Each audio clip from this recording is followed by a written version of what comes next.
guys, Adam here from Travel Inspired in Papua New Guinea.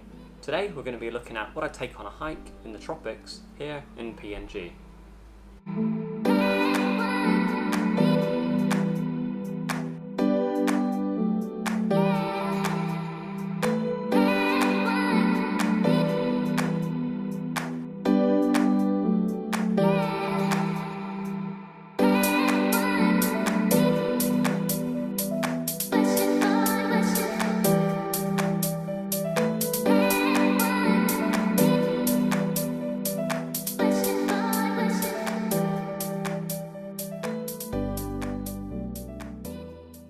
Okay, let's get going.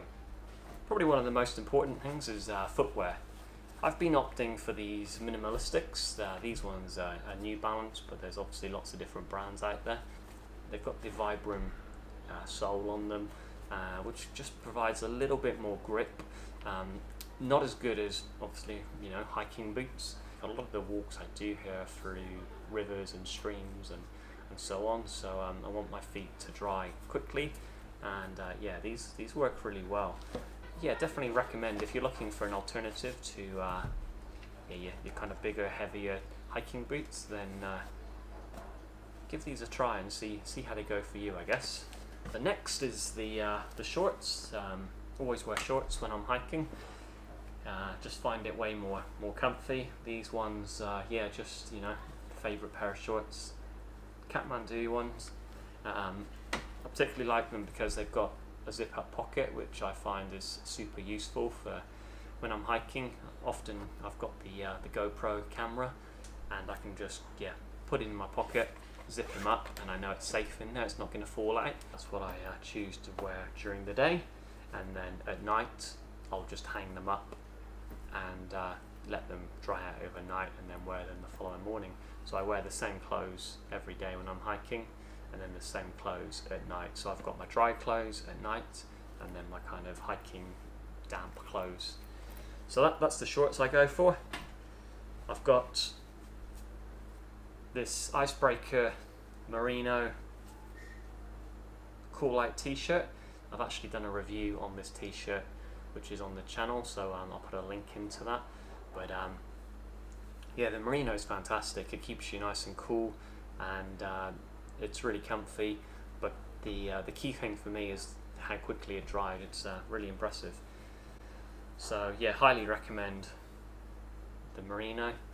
Underwear wise, I wear these kind of sports skins. These ones are Nike, but for me, yeah, super comfy, and again, you can swim in them, or they dry really quickly, so yeah, really good.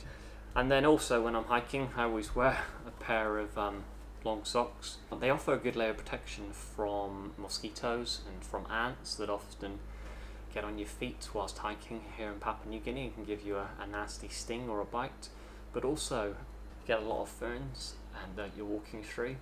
And before, when I've not been wearing the long socks, you come back and your ankles and your shins are all quite badly slashed from the ferns just non-stop, 6-7 hours of yeah, not particularly good. And then another couple of items that I'll always have handy whilst trekking as well is a watch, and obviously the sunglasses as well, as it's super bright. And something else that you want to keep handy as well is a rain jacket. Occasionally you'll get huge downpours that last for hours, and you can actually start to get quite cold. So now let's look at the nightwear, I guess, the stuff that I want to keep super dry throughout the day, and no better feeling than getting into nice dry clean clothes once you've been cold and wet throughout the day. So for me, I've got a nice kind of light pair of tracksuit bottoms that I wear. I wear long pants because yeah, obviously the mosquitoes come out at night, and this offers a layer of protection from them. But also a lot of the places I'm hiking in the mountains here can get a bit chilly at night as well in comparison to these the lower lands. I've got a long sleeve top. Again, same reasons. I've got another pair of long warm socks, a pair of clean warm underwear, and then I also do just bring a spare t-shirt as well, just in case the long sleeve's too hot at night. There as a backup option. And also I'm a big fan of hats and beanies. So obviously I've got the baseball cap here for hiking during the day, but then at night I've got a beanie just to keep nice and cozy. Here I've got a silk liner. Now this was a great little investment. It's obviously super small, as you can see, but once you pull him out, you've got a kind of sleeping bag silk liner. So it gives you that layer of protection and also warmth, but it's nice, to have that clean layer between you and wherever you might be sleeping, and you get issues with bed bugs, and this kind of prevents that, which is obviously a huge benefit. And then also I've got a pair of sandals here. So these, once I take my my wet shoes off and let them dry, then I can just walk around with the sandals on if I need to go to the loo out in the bush or so on. These sandals, they're all good. They've got a good bit of grip on them. They're pretty solid, and they've got the straps and so on, so you're not going to trip over and break your neck, hopefully. And they're super light as well. And then we've got a couple more items. So I've got quick dry kind of travel towels. This one's actually quite a decent size, so you can kind of wrap yourself in it. So if you're showering out in the rivers or the streams or so on, you can actually wrap yourself and walk back to your sleeping place covered up in this one. And it does fold up real small as well. And also with these, obviously the huge benefit is that they dry really quickly, and that's kind of key here in the tropics, is that you want stuff that's going to dry quickly. This towel does that. I've got a sat phone. The satellite phone here in Papua New Guinea is very important. You won't get a signal in a lot of places on your normal mobile reception. And I've also got this rescue beacon, locator beacon. In here, just got a charger. So that all just sits in this dry bag, and we'll come to dry bag shortly. Super important here in the tropics, as there's a lot of humidity and a lot of rain. So you want to try and keep everything dry, so you'll need lots of these dry bags. So yeah, these ones will just sit in the bottom of my rucksack. And then also, I've got a small first aid kit here. So just essentials that you may or may not need. Bandages, plasters, just things that you think in an emergency will get you through. I carry a SteriPen. You need to use a clear water bottle. I use one of these Nalgene's. Basically, you put your SteriPen, so you fill this up from the stream or water source. As soon as the metal prongs touch the water, the UV light will come on, and you just keep stirring until the light turns out. And then that water is good to drink for half an hour after you've done this. So I recommend doing this just before you want to drink the water.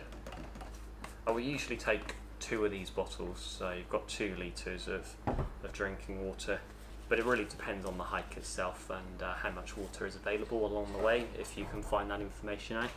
The other item I'll take is these aqua tabs. With these ones, you just pop one of these tablets into 1 litre of water, and then you wait half an hour, and then you're good to drink. Mosquito spray, super important here for me in Papua New Guinea. I'm not a big fan of mosquito bites. I don't know if anyone is, to be honest. And also sunscreen, for obvious reasons. Definitely want these 2 things in your bag. I've got a toilet roll and some hand sanitizer. Okay, so as we've already said, it's very humid here in Papua New Guinea, as a lot of the tropics are. It's often 90% humidity, and you'll get huge downpours too. And for that reason, you want to take a lot of these dry bags or dry sacks. Anything you want to keep dry has to go in one of these. And also, plastic bags and sandwich bags, also very useful. On my rucksack, I'll have one of these. just to keep it nice and dry. So I can quickly pull this out and put it on in a matter of seconds when it starts raining. In my rucksack, everything goes into this big dry sack. I find it very useful. Number one, obviously, for keeping stuff dry, but also when I get to a place, I can just pull this out, and yeah, I've got everything kind of super easy access. There's a couple more items here that I take along. So I've got a torch here, and I'll also take a head torch as well. And in the hut or something at night, you can kind of hang this up and have a bit of a lantern there. I've got a battery pack, so I can charge my mobile phone with this, but I can also charge my GoPro as well, which I do a lot of filming on. A lot of power in this. And then a small bag here, just things that you may need. So I've got a lighter for obvious reasons. I carry a Leatherman with me, so you've just got a few tools on it, but yeah, it can be very useful. You've obviously got your knife as well, super handy. Hygiene, so I've got a very small thing of soap and shampoo. Contact lenses if you wear them, and toothbrush, toothpaste, and then obviously any other medical supplies that you need. So here I need to take the Doxy as well, so my anti-malarial. Now, a great little tip that I've been doing for quite a while is for coffee drinkers, I use a tea strainer. So I've got my my pre-ground coffee, and yeah, simply fill up my my tea strainer with coffee, and then just put that in your mug. I highly recommend trying that. And then finally, something to keep you kind of entertained in the hut, and obviously the infamous pack of cards. So yeah, if you know a few card games and there's a few people around, or you enjoy solitaire, then this is kind of the answer there. Any kind of games you enjoy, so we've got Yahtzee here, it's always good fun. So you've got these pads, you obviously don't need to take all of these, but you can take a few score sheets, a pen to keep your score, and then a handful of dice. So you've probably noticed a lack of cooking and eating gear, and that's because here you have to get permissions from the local landowners and the elders and the chiefs and so on. So often you'll go to places and there'll be a kind of typical Papua New Guinea village style hut to stay in, and someone from the community will do your cooking, will prepare a meal for you. So for that reason, you don't need to take any kind of cooking gear or any utensils. However, saying that, I take snacks for during the day whilst I'm tramping, and typically that will be something like this. So this is a packet of crackers that you can get here in Bougainville, Papua New Guinea. And then I'll also carry this small camera bag for my Fujifilm X-T20, and also yeah, the GoPro can fit in there, and extra SD cards and so on will go in there. This, yeah, I'll just sling over my shoulder. So that's everything that I take on a hike here in the tropics in Papua New Guinea, and all of that will fit into this bag, which is you know, fairly small, and the bag is waterproof in itself as well. So I hope you find the video to what to pack for a hike here in the tropics of Papua New Guinea useful. Give it a big thumbs up if you did, and also remember to hit subscribe if you haven't already, and yeah, we'll see you next time.